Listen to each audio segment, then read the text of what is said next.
I've only been working on Colornova for about 2 weeks or so, but the entire time I've been working on it, I've been so focused on mechanics, gameplay, and content. But unfortunately, it's kind of ugly. So, in the past week, I made my game go from this to this. Let's talk about it.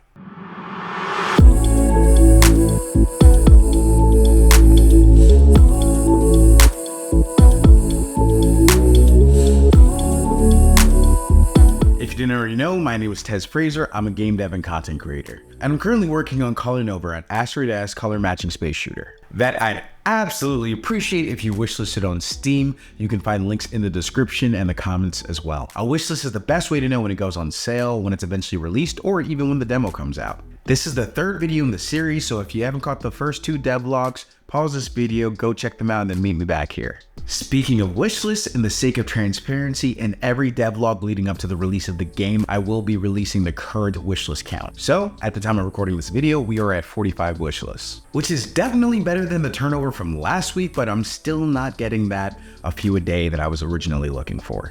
So last we left off, the game looked like this, which was admittedly very ugly and kind of looked like an early Atari game. Originally, I was on purpose not trying to focus on the looks and aesthetic of the game to focus more on functionality. But if I'm being honest, I think it's starting to hurt me. I'm sure plenty of people saw the last devlog, saw how bad the game still looks, and probably just moved on with their lives. So the past week was all about the facelift. I changed out the cyan planet for a planet that you might be a little familiar with. This alone added a few more pops of color to the game. Another thing I did was actually differentiate between the ships in the game. I don't know if these will be the final ships of the game, but I will say that this looks way better than the basic triangle that I had for all the ships prior to this. I also changed down meteors from these big blocky squares to actually look like meteors. I didn't make any of these graphics, by the way. I'm actually using several asset packs from Kenny NL. If you're not familiar with Kenny, he's basically the go-to game dev assets and resources. Literally all the assets and resources he makes are completely free and available on his website. And if you're ever looking for something in a pinch, there's a 92.4837% chance that Kenny has it.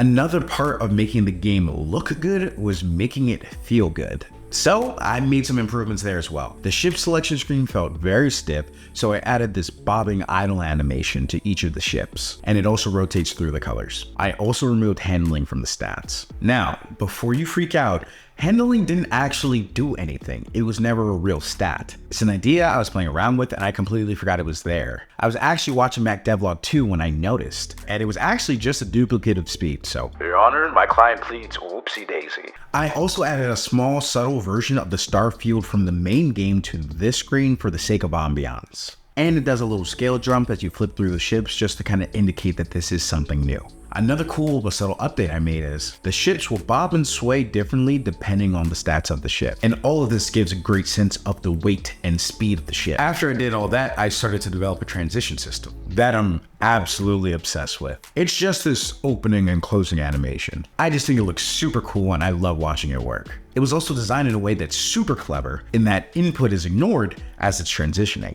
which is way better than the ludicrous system that I wrote for Trivia War, where I was manually disabling input all the time. Now you're probably thinking, okay, the game is prettier. Is this really a week's worth of work? Nah.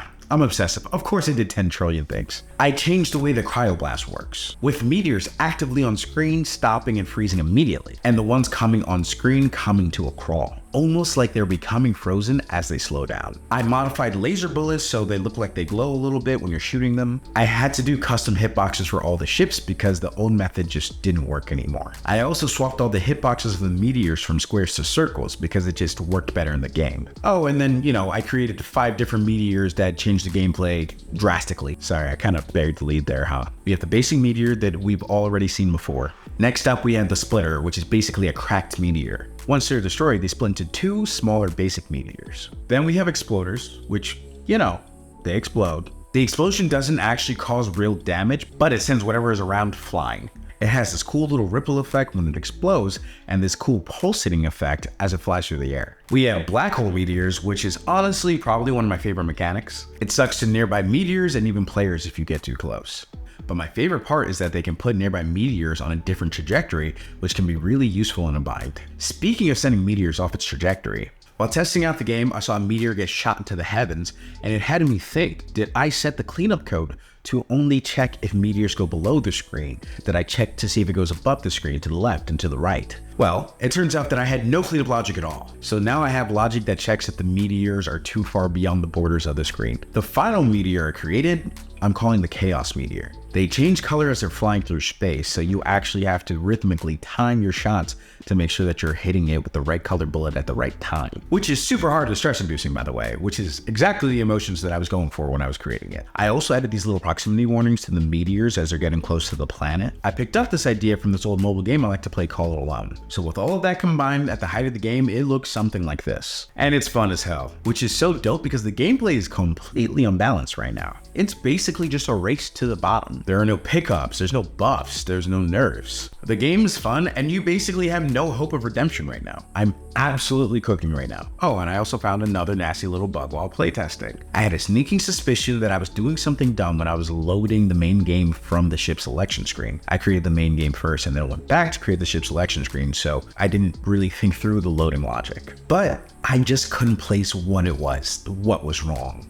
Eventually, it hit me. I was basically creating a new set of stars in the background every single time we loaded the main game, without deleting the old ones. I put the count of the stars on the side of the screen to confirm, but as you flip back and forth a few times, it became so obvious what I was doing. That's the thing about making stuff so fast. Sometimes you move a little faster than your brain can process and you end up with these quirky little bugs. I like to think that I was working on this issue subconsciously the whole time, which is why I was so insistent that this block of code was somehow broken. Another little touch I added is that I found out when using ships like Dash that are so fast and unwieldy that sometimes you go off the screen, which I don't like, but I also didn't like the idea of blocking players from the screen, especially, some of the angles that these meteors are coming from, you might want to be off the screen. And I didn't want to just kill you for going out of bounds either, because that also felt really unfair. So I tied it back thematically to the game. I added this warning and countdown for basically abandoning your fight. I'll probably say something like you abandon the fight, or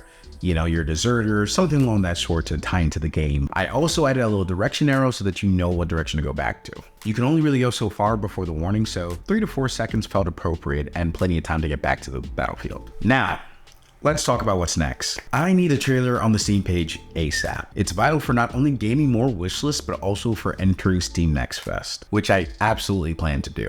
After watching Aramis absolutely crush it with a game about feeding a black hole, it became obvious to me that the highest chance of success that I have is by utilizing what is arguably the biggest Steam festival. Part of getting a trailer out though is fixing this HUD, which looks awful, and also getting some pickups in the game so I can show off some cool additional gameplay. The screenshots on the Steam page are also super dated at this point. So basically I need yet another major overhaul of my Steam page. Oh, and I probably need some music and sound effects and stuff probably.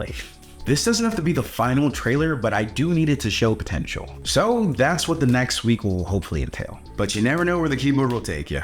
That being said, if you think a week is too long, I encourage you to join my brand new Discord channel. Come hang out, see the game updates. So let me know in the comments, what do you think about this week's updates? I think the graphics work was a necessary evil for the sake of marketing the game. And it does increase the game's appeal, even though I didn't feel like I was necessarily ready to make those changes yet. What do you think about me participating in Steam Next Fest? Next Fest means putting out a demo, which I've never really done before, so that's a little nerve-wracking for me. Let me know in the comments your thoughts on that. If you made it this far into the video, it likely means that you really enjoyed it, so please do me a big favor, like the video and subscribe to the channel. We are so close to hitting 1,000 subscribers before the end of the year. And don't forget to wishlist Colornova on Steam. The Steam algorithm is gonna absolutely devour me if I don't get these numbers up. So literally every person counts. That being said, my name is Tez Fraser. Thank you for watching, and I'll catch you in Devlog 4.